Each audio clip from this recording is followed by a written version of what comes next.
Դոնալդ Թրամփը դիմել է Թեհրանին նախազգուշացրել, 1000 հրթիռ արդեն ուղղված է դեպի Իսլամական Հանրապետություն, հազարավոր այլ հրթիռներ էլ անմիջապես կարձակվեն, եթե Իրանի կառավարությունը մահափորձ կատարի իր դեմ։ Հրամաններն արդեն տրված են եւ ԱՄՆ զինված ուժերը պատրաստ են ամբողջությամբ ոչնչացնել Իրանի տարածքները, հավելել է ԱՄՆ նախագահը։ Սպիտակ տան ղեկավարը նաեւ նշել է, որ պատրաստ են Թեհրանի խնդրանքով վերսկսել բանակցությունները, սակայն հրադադարի ռեժիմն այլևս չի գործում։ Իրանական մամուլը սակայն գրում է, որ Թեհրանը բանակցություններ չի խնդրել եւ չի պատրաստվում դրանք շարունակել մինչեւ Վաշինգտոնը չփոխի դիրքորոշումը։ Այաթոլլա Մոջթաբա Խամենեին հանդես է եկել ուղերձով հայտարարել, որ վրեժ կլուծի հոր Ալի Խամենեիի եւ Միացյալ Նահանգների ու Իսրայելի գործողությունների հետևանքով բոլոր զոհվածների համար։ Իսլամական Հանրապետության խորհրդարանի խոսնակն էլ նախազգուշացրել է, որ անհրաժեշտության դեպքում պատրաստ են լայնամասշտաբ պաշտպանության։ Բանակցությունների ընթացքում ես ասել եմ, որ մենք չենք վստահում նրանց, ընդգծել է Մոհամմեդ Բաղեր Ղալիբաֆը։ Իրանի շուրջ զարգացումները մեկնաբանել են Իսրայելից, հրեական պետության պաշտպանության նախարարը զգուշացրել է, պատրաստ են ցանկացած սցենարի, կարող են եւ պաշտպանվել եւ հարձակվել։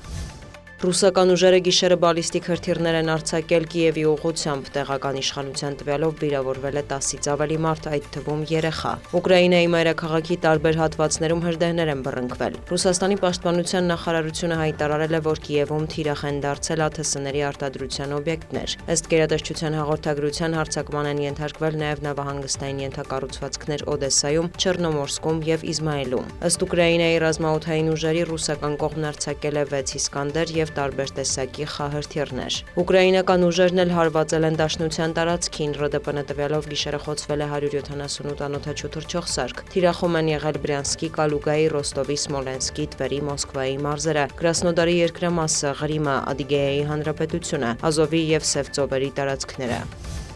Վոլոդիմիր Զելենսկին Կիևում ընդունել է Հանրապետական կուսակցությունից սենատոր Լինդսի Գրեմին, քննարկվել են Ուկրաինայի օդային պաշտպանության ամրապնդումը եւ հակառուսական պատժամիջոցների ուժեղացումը։ Զելենսկին ամերիկացի սենատորին է ներկայացրել հանրապետության պաշտպանական կարիքները։ Նա հիշեցրել է, որ Անկարայում ՆԱՏՕ-ի գագաթնաժողովին Դոնալդ Թրամփի հետ հանդիպման ընթացքում քաղաքական պայմանավորվածության են ասել, որ Վաշինգտոնը լիցենզիաներ կտրամադրի Կիևին Ուկրաինայում Պատրիոտ հոփամակարգերի հրթիռներ արտադրելու համար։ Որքան ուժեղ է Ուկրաինան մարտի դաշտում, այնքան մեծ է հավանականությունը, որ դիվանագիտությունը ի վերջո կաշխատի, շեշտել է Զելենսկին։ Ուկրաինայի նախագահի հետ հանդիպումից հետո Լինդսի Գրեմը հայտարարել է, որ Սպիտակ տան հետ համաձայնության են եկել Ռուսաստանի դեմ պատժամիջոցների օրինագծի շուրջ։ Կոնգրեսականը համոզված է, որ այդ նախաձեռնությունը լրացուցիչ լծակներ կտա Թրամփին, նպաստելու ռուս-ուկրաինական պատերազմի դադարեցմանը։ Պատժամիջոցները հիմնականում տարածվելու են ռուսական էներգետիկ հատվածի վրա։